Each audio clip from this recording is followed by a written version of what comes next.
Want to upload custom audio to Roblox in under a minute? Here's exactly how to do it.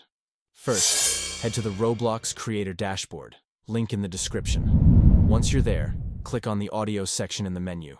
Now, quickly check the audio requirements on the page, then click Upload Asset. Select your audio file and hit that blue Upload button. Here's the catch. Your audio only works in your games by default. Want to use it elsewhere? Click on your uploaded audio and submit it for review. But, and this is super important, only submit audio you own the copyright to. If it's not yours or you don't have a license, don't submit it.